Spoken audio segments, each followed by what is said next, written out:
on se retrouve aujourd'hui pour un nouveau crash test. Je sais que vous adorez ça et moi j'adore les faire aussi.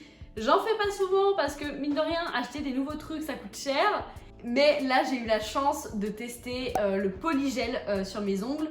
Comme vous pouvez le voir, c'est déjà un fail. Mais écoutez, on s'y attendait, je suis tellement maladroite que je me coince les mains absolument partout. Et cet ongle est tombé parce que je me suis coincé la main dans une porte. Voilà. J'ai voulu tester le polygel parce que j'en voyais partout en ce moment sur les réseaux sociaux. Et ça avait l'air d'être une technique hyper facile, beaucoup plus facile que la pose américaine que j'ai testée il y a un petit moment déjà. Spoiler, ce n'est absolument pas plus facile, bien au contraire. Pour faire mes deux mains comme ça, j'ai mis environ 3 heures, 3 heures et demie à les faire, c'était interminable. J'en pouvais plus. Je tiens quand même à préciser que je ne suis absolument pas une professionnelle. C'était la deuxième fois que je testais la technique. La première fois sur moi en plus. Donc c'est une technique qui, je pense, si on maîtrise bien, ça peut le faire. Mais à apprendre, c'est un enfer. C'était très long, c'était très difficile. J'ai dû recommencer plusieurs ongles, 3 voire 4 fois. Il y avait des moments où vraiment j'ai cru que j'allais tout arracher et arrêter parce que ça ne rendait pas bien, c'était super long à faire, c'était insupportable.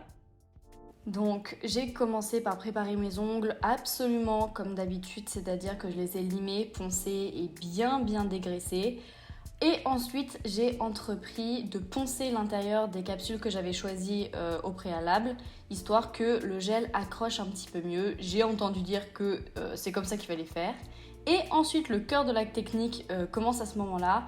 Je prends un petit peu de gel, du polygel sur la spatule qui est fournie et je la mets à l'intérieur de la capsule. Ensuite, je trempe mon pinceau dans un petit liquide, je ne sais pas si c'est de l'alcool ou un truc spécial qui est fourni avec, histoire que le gel en fait n'accroche pas sur le pinceau et je répartis toute la matière à l'intérieur de ma capsule. Ensuite, l'action périlleuse commence à ce moment-là, il faut fixer la capsule sur l'ongle en essayant de ne pas faire déborder le gel de tous les côtés. Donc il faut que ce soit suffisamment plaqué pour pas que ça fasse de bulles ou de surépaisseur, mais pas trop pour pas que le gel en fait déborde de la capsule. Donc là j'ai essayé de rectifier comme je pouvais. J'avais une petite pince histoire de faire tenir la capsule, mais ça l'écrasait un petit peu trop, du coup ça a fait sortir du gel de partout. C'était vraiment une galère et ensuite je catalyse.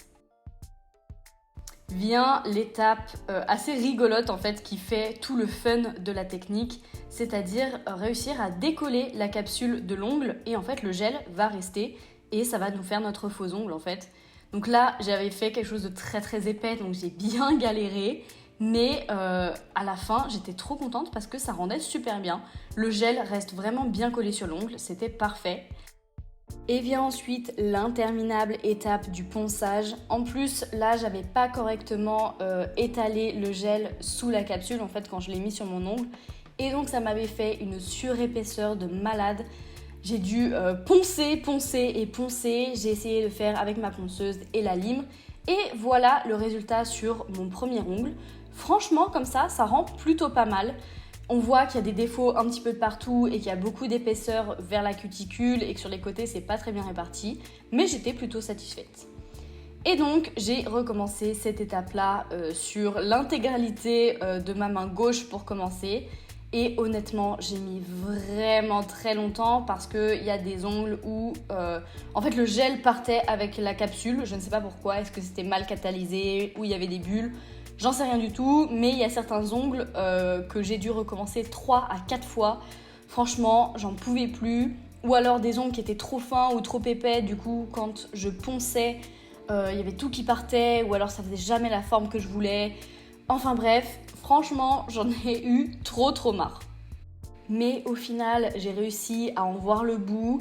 Et voilà ce que ça donne à la fin. Franchement, en regardant les rushs comme ça n'a pas l'air si mal. J'ai un ou deux ongles qui sont un peu tordus, mais soit. Et en fait, en couleur nude comme ça rend même limite mieux que quand j'ai appliqué la couleur. Après, clairement, les pros de mon audience vont absolument criser parce que il y a plein de défauts de partout, il y a de l'épaisseur comme pas possible. Mais bref, j'étais plutôt satisfaite à ce moment-là.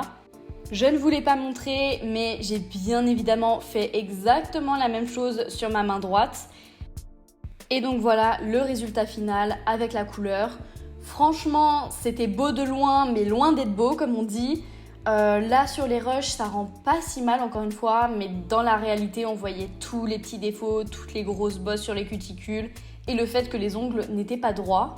Mais bon, si on regardait ça vite fait et de loin, c'était plutôt joli. En ce qui concerne le résultat et la tenue de la technique, je l'ai déjà dit en début de vidéo, mais personnellement je ne maîtrise pas la chose très bien, donc c'est sûrement pour ça que ça ne rend pas extrêmement bien. J'ai essayé de poncer comme je pouvais au niveau des cuticules, mais je pense que je mettais trop de produits, du coup ça fait toujours une petite bosse.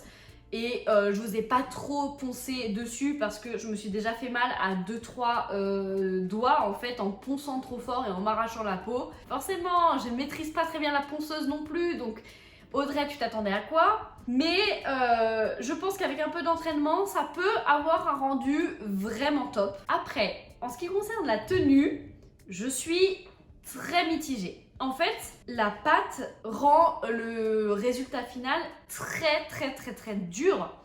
Et donc, quand on se tape les ongles, moi ça m'est arrivé pour celui-ci et pour le pouce, je me les suis en fait tapés comme ça, droit. Ça m'a fait un choc dans l'ongle absolument horrible. C'était hier et par exemple sur le pouce, j'ai encore mal. Donc, je pense que c'est bien, mais il faut faire très attention. Et pour les personnes qui sont très maladroites comme moi, je suis pas sûre que ce soit une très bonne idée parce que voilà, moi je me suis déjà fait super mal parce que ça rend l'ongle tellement dur que ça fait des chocs qui sont très violents. Ensuite, pour la tenue générale, je suis très mitigée parce que alors il y a déjà celui-là qui s'est décollé alors que c'était l'ongle que j'avais le mieux réussi et en fait quand je me le suis coincé dans la porte, il a sauté tout simplement, il s'est arraché en entier. Ça m'a pas fait mal, mais du coup il s'est arraché tout seul alors que ça a fait un jour. Ensuite on a cet ongle là qui se décolle en fait. Pareil, il a pris un petit choc et donc à la base ça s'est cassé. Et on a le pouce aussi qui a des fissures de partout et qui va pas tarder à exploser. Donc je ne suis pas vraiment convaincue par la technique, même carrément pas.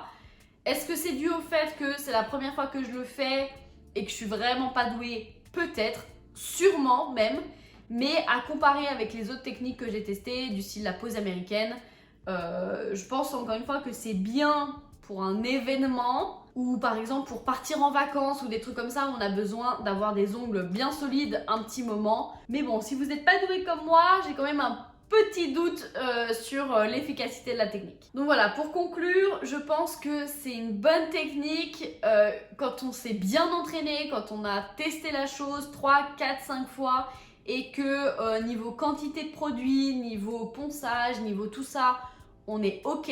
Après, voilà, sur la tenue, j'ai pas trop de recul vu que ça fait 15 jours et c'est déjà horrible et ça part de tous les sens, ça se fissure de partout. Donc voilà, conclusion, je ne suis pas convaincue par la technique. Peut-être que je réessayerai un jour, mais c'était tellement long et tellement compliqué à faire que pour l'instant, je ne peux plus voir ce truc. Voilà, on va arrêter le massacre maintenant. Si toi, tu arrives à faire les ongles en polygel, dis-moi tes astuces en commentaire. Je suis hyper curieuse de savoir comment tu fais. Dans tous les cas, j'espère que ce nouveau crash test t'a plu. Si c'est le cas, n'hésite pas à laisser un petit like, un commentaire et surtout à t'abonner à la chaîne pour suivre toutes mes aventures. Ciao